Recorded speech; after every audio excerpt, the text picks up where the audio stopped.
Good morning, Pre-K, and welcome to my house. This morning, I was going through some of Baby Bella's books, and I realized that she has one of our favorite books from school.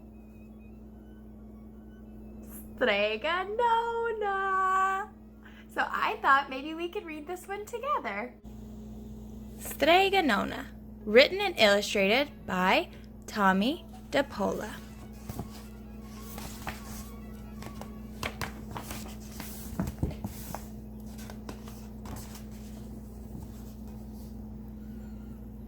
In a town called Calabria, a long time ago, there lived an old lady everyone called Strega Nona, which meant Grandma Witch. Although the people of the town talked about her in whispers, they all went to see her if they had troubles. Even the priest and the sisters of the convent went, because Strega Nona did have a magic touch. She could cure a headache with oil and water and a hairpin. She made special potions for the girls who wanted husbands. And she was very good at getting rid of warts. But Strega Nona was getting old, and she needed someone to help her keep her little house and garden. So she put up a sign in the town square. And Big Anthony, who didn't pay attention, went to see her. "Anthony," said Strega Nona, "you must sweep the house and wash the dishes. You must weed the garden and pick the vegetables. You must feed the goat and milk her, and you must fetch the water. For this I will give you 3 coins and a place to sleep and food to eat." "Oh, grazie," said Big Anthony. "The one thing you must never do," said Strega Nona, "is touch the pasta pot. It is very valuable, and I don't let anyone touch it." "Oh, si, yes," said Big Anthony. And so the days went by. Big Anthony did his work, and Strega Nona met with the people who came to see her for headaches and husbands and warts. Big Anthony had a nice bed to sleep in next to the goat shed, and he had food to eat. One evening, Big Anthony was milking the goat, and he heard Strega Nona singing. Peeking in the window, he saw Strega Nona standing over the pasta pot.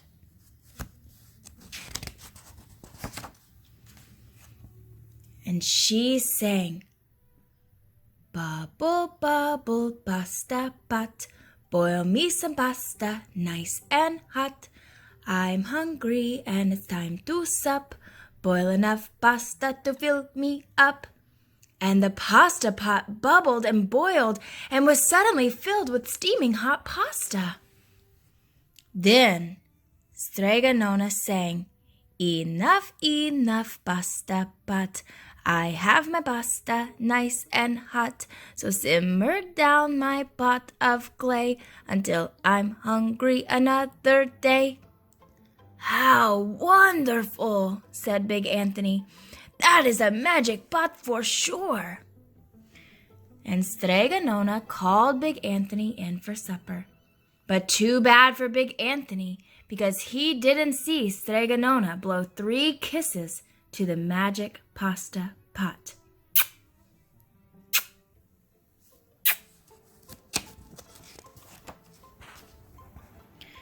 And this is what happened. The next day, when Big Anthony went to the town square to fetch the water, he told everyone about the pasta pot. And naturally, everyone laughed at him, because it sounded so silly. A pot that cooked all by itself? "You better go and confess to the priest, Big Anthony," they said. "Such a lie!" And Big Anthony was angry, and that was not a very good thing to be. "I'll show them," he said to himself. "Someday I will get the pasta pot and make it cook, and then they'll be sorry." That day came sooner than even Big Anthony would have thought, because 2 days later, Strega Nona said to Big Anthony, "Anthony, I must go over the mountain to the next town to see my friend Strega Amelia. Sweep the house and weed the garden. Feed the goat and milker, and for your lunch, there are some bread and cheese in the cupboard. And remember, don't touch the pasta pot." "Oh, yes, Strega Nona," said Big Anthony. But inside he was thinking, "My chance has come." As soon as Strega Nona was out of sight, Big Anthony went inside, pulled the pasta pot off the shelf, and put it on the floor. "Now let's see if I can remember the words," said Big Anthony. And Big Anthony sang, "Bubble, pasta pot. Boil me some pasta, nice and hot. I'm hungry and it's time to sup. Boil enough pasta to fill me up." And sure enough, the pasta pot bubbled and boiled and began to fill up with pasta. "Aha!" said Big Anthony, and he ran to the town square, jumped on the fountain, and shouted, "Everyone get forks and plates and platters and bowls. Pasta for all at Strega Nona's house. Big Anthony has made the magic pasta pot work." Of course, everyone laughed, but ran home to get forks and plates and platters and bowls, and sure enough, when they got to Strega Nona's, the pasta pot was so full it was beginning to overflow. Big Anthony was a hero. He scooped out pasta and filled the plates and platters and bowls. There was more than enough for all the townspeople, including the priest and the sisters from the convent. And some people came back for 2 or 3 helpings. But the pot was never empty. When all had had their fill, Big Anthony sang, "Enough, enough, my pasta pot. I have my pasta nice and hot. So simmer down my pot of clay. Until I'm hungry another day." But alas, he did not blow the 3 kisses. He went outside, and to the applause of the crowd, Big Anthony took a bow. He was so busy listening to the compliments from everyone that he didn't notice the pasta pot was still bubbling and boiling, until a sister from the convent said, "Oh, Big Anthony, look!" And the pasta was pouring out of the pot all over the floor of Strega Nona's house, and it was coming out the door. Big Anthony rushed in and shouted the magic words again, but the pot kept bubbling. He took the pot off the floor, but it kept pouring out. Big Anthony grabbed a cover and put it on the pot and sat on it. But the pasta raised the cover, and Big Anthony as well, and spilled on the floor of Strega Nona's house. "Stop!" yelled Big Anthony. But the pasta did not stop, and if someone hadn't grabbed poor Big Anthony, the pasta would have covered him up. The pasta had all but filled the little house. Out of the windows and through the doors came the pasta, and the pot kept right on bubbling. The townspeople began to worry. "Do something, Big Anthony!" they shouted. Big Anthony sang the magic song, but without the 3 kisses, it did no good.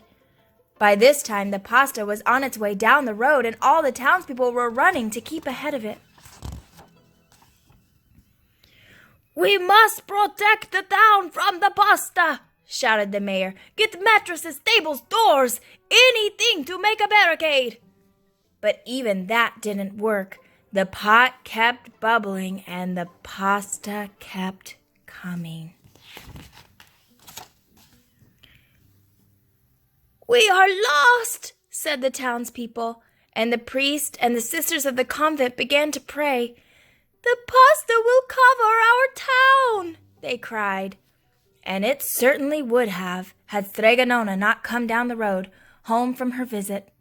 She didn't have to look twice to see what had happened. She sang the song and blew the 3 kisses, and with a sputter, the pasta pot came to a halt. "Oh, grazie, thank you, Strega Nona," the people cried. But then They turned on poor Big Anthony. "String him up!" the men of the town shouted. "Now wait," said Strega Nona. "The punishment must fit the crime." And she took a fork from a lady standing nearby and held it out to Big Anthony. "All right, Anthony, you wanted pasta from my magic pot," Strega Nona said. "And I want to sleep in my little bed tonight. So, start eating." And he did. Poor Big Anthony. The end. Strega Nona, she told Big Anthony, "Don't touch my pasta pot." But did he listen? No, he did not. And he almost covered up that whole town with pasta. I hope you enjoyed Strega Nona from home. I miss you all very much, and I can't wait to see you. Mwah.